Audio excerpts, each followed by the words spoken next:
Yan mga lods. Nakakatuwa.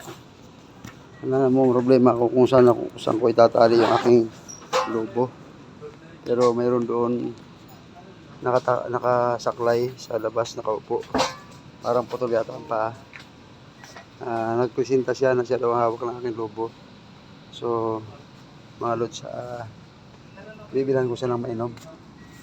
Kasi nagpresenta naman siya. Nakakatuwa naman, nakakaantig puso kahit na ganun siya. Nagpresenta siya. Pinalok ko siya ng mainom. Okay lang daw. Pero bibilhan natin siya. Ayan mga lods. Bibilhan natin siya ng root beer na lang. Kasi sobrang init sa labas mga lods eh. Nakakawa naman. Saan ka nakakain? Dito lang po. Ay, si Idol, mga lods. Nagpresenta siya. Nantig naman yung puso ko kasi nagpresenta siya. Wala kasi ako dito mga idol na makumpalian ng lobo. Ayan, maraming salamat po. O, si Mami. Merry Christmas. Happy New Year. Happy Fiesta po, nanay. Wait naman. Si nanay, binigyan po si Idol. Okay, Idol, sa'yo yan. Sabi sa'yo. Ako naman ay wala problema. Ay, si Idol, ano pangalan mo, Idol? Tan lang po. Tan? Taga saan ka, Idol Tan? Dito lang po. Taga dito lang. May pamangkin ako dyan. Natuwa lang ako kay Idol Tan, mga lods kasi. Nag-ano kasi ako, nag-vlog, okay lang ba? Okay lang. Si Idol Tan, mga lods, nakaupo siya rito. Nagpresenta siya na siya hawak ng lobo ko, nakakatuwa. Kasi wala akong mapagtalian. Wow na kasi ako, bibili ako ng tubig. Kaya lang, nagpresenta siya, wala kasi ako mapagtalian. Na siya na muna nga hawak, kaya natuwa ako. Pero kumain naman daw na siya. Soft drinks na lang. Si Kuya Idol, tan po, paano po yung pamo, Kuya? Inborn po. Inborn ka talaga. So mga lods, si Kuya Tan po ay isa lang ang paa. Nakasaklay siya. Kuya, okay lang Pasensya na kasi malay mo, bigat tayo medium views ako. Ito, babalik kami ta, di ba? Saan ka banda dito? Anong place ka? Sorry po, pero dito na lang po ako natambay ngayon.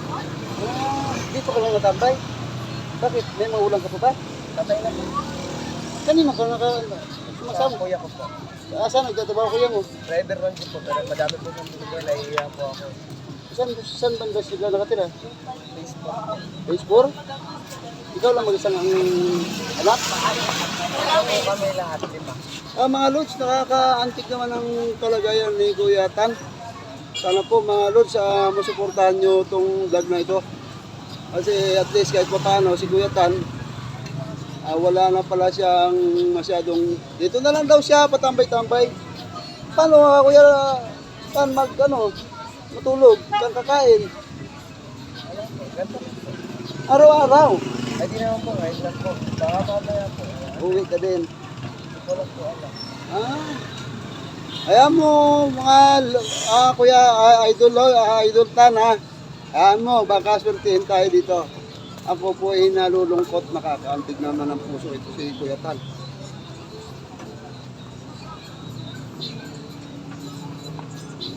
Nanay mo, Kuya Tan, wala. Tatay at nanay mo. Nanay mo, katay na. Tatay mo, driver. Tatay na rin po. Katay na rin. Kuya ko na lang po yung ano. Kasama mo. May pamilya na. Yung kuya mo. Kaya mo, Kuya Tan. Siguro pinagtagpo talaga tayo ng tadhana. Kasi ako naman, Kuya Tan kahit paminsan-minsan, dadalaw-dalawin kita dito. Dito ka lang palagi. Kasi 7-Eleven. Upo ako, Kuya Tan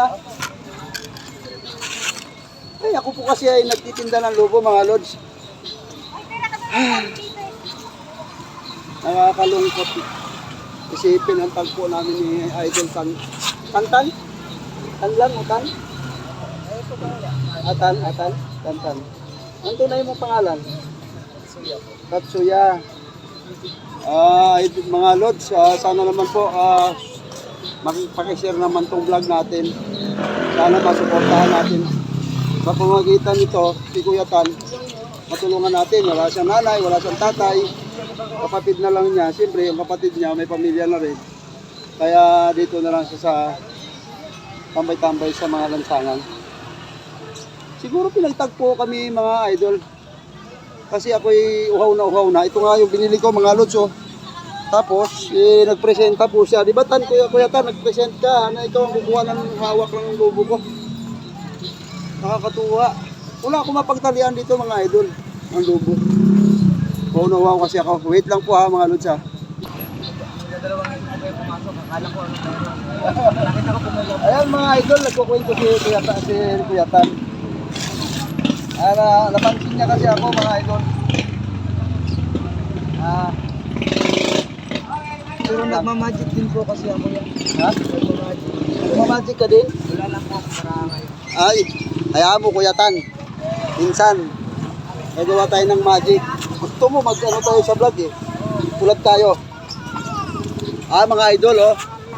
Kasi meron akong kunti pa lang naman followers ko. Sarilis lang. Counting dollars pa lang naman yun naiipon. Ayun Kuya Tan. Presenta siya. Nakita niya ako na parang hindi ako sa tingin niya hindi makapasok sa loob ng 7-Eleven kasi sobrang uhaw na po talaga ako. Yan, kinuha niya yung lobo ko. Ngayon, presenta siya na siya daw hahawak.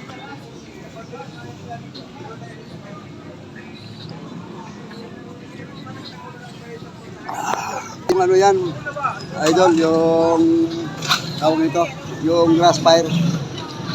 Yung nasusunog ng mga damo. Idol naman, baka naman share naman ninyo yung video na to. Sana matulungan ninyo. Abangan nyo na mga idol baka kukuhanin ko rin to si Kuya Tan para magkaroon tayo kami ng collab, magbablog kami. Kasi meron din siyang, meron naman akong talent sa pagbablog. Si Kuya Tan ay meron daw siyang surprise ipapakita sa inyo one day soon. So abangan ninyo mga idol Ayan po si Kuya Tan. Kuya Tan, kung sakasakali ito si Kuya Tan kasi wala raw siyang may nauuwian siya, nahiya na siya sa ano niya. Okay ba Kuya Tan na kausapin natin kuya mo? May mga tindero kasi ako. Ako ang may-ari nito. Hindi, ngayon ko lang nasabi dito sa vlog ko. Nagtitinda ako ng lobo pero ako talaga may-ari ng mga lobo. So yung mga tindero ko, nabanggit ko kanina na maging honest na ako kasi nandito na si Kuya Tan eh. Baka sabihin sinungaling kasi ako. Pero yung mga hinahatid ko sa gabi, yun po ay mga tindero ko. Hanggang Alabang po yan, Binyan. Hinahatid ko sila kaya puyat na puyat ako, sabi ko sa inyo kanina. Ngayong umaga na puyat ako, antok kaya nakatulog ako doon sa may court, Binyagan. Tapos, mula Calamba, Laguna yan hanggang Alabang, hinahatid ko sila. Kaya puyat na puyat ako, alas 10 ng gabi kami nagsisimula. Matapos ako niyan, alas 6. Pagkatapos ko maghatid sa mga tindero, ako naman din na mga idol ang nagtitinda. Kaya naghahunting din ako ng may yung matutulong-tulungan ng kahit papano. Ay si Kuya Tan, si Idol Tan talaga siguro ang pinagtagpo kami. So abangan nyo mga lods. Okay lang sa'yo Kuya Tan. Papaalam tayo na magbablog na lang tayo. Magkakapira ako naman. Wala nang permiso po. Ganun ba? Baka naman kasuhan tayo ng kuya mo. Nakapabitsa po kami. Hindi. Okay naman po sa amin yan kahit walang permiso po basta mag-vlog na yung... Hindi. Gusto ko nga kita, kung maaari, ito mga idol real talk lang. Ako naman ay laki din sa mahirap. Kaya lang, sa tiyaga at pagsusumikap mga lods, nakapagpundar naman ako. Kahit pa paano, yung sasakyan na ginagamit ko pangatid, akin na po yun. Pangatid ng mga tindero. So, pwede kita isama Idol Tan, nandun ang misis ko sa simbahan ng Victoria, nandun ang sasakyan eh. Nandun dyan, simbahan ng Victoria, alam mo? Ayun, nandun yung sasakyan ko. Kailan po? Ngayon, kasi tatanghalian tayo eh. Bumili lang akong tubig, bibili pa tayo ulit ng tubig para dalhan ko ng tubig si misis doon. Tapos kakain tayo. Nalulungkot na ako sa mga kwento mo kasi. Hindi pa tayo magtatapos dito, Idol Tan. Marami pa tayong pag-uusapan, pagkukwentuhan. Yung kwento ng buhay ko at kwento ng buhay mo. Kasi kumbaga ako naman ay laki din sa hirap eh. Dumating ako rito, laking probinsya rin ako, Kuya Tan. Saan ba probinsya niya? Cotabato City, Mindanao. Ay, Bisaya po. Ayun. Bisaya, Cebuano. Bisaya. Taga-asa doon ka? Yan ang po. Butuan. Diyos ko po. Mario Joseph, idol oh. Mga lods, taga Butuan pala ito. Ako ay taga Cotabato, North Cotabato. Siya taga Butuan. Malapit lang sa amin yun. Kaya sa Butuan, sa Nasipit lang po kami doon. Ha? Sa Nasipit pa po. Pag Butuan, Nasipit. Oo, alam ko yan. Pero hindi ako nakakarating dyan. Pero alam ko yung lugar na yan lagi. Kasi may kaklase ako dyan, taga Butuan. Ang apelyido niya ay... Nakalimutan ko ang apelyido. Wait lang mga lods ha. Oo nga. Okay lang mga lods ha. Nakaano kasi. Nakakatuwa lang kasi... Ako rin siguro yung... tulog ng langit para... Magkita kami ni Kuya, ni Idol Tan. Okay lang Kuya Tan.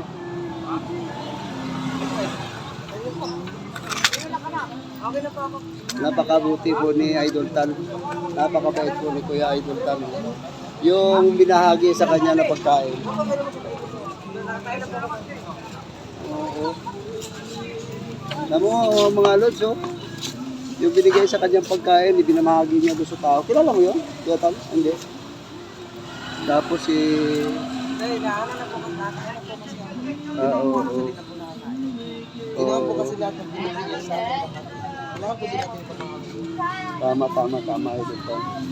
Kasi di naman natin madadala sa mga mawala eh. Pag pumanaw, di naman natin madadala yun.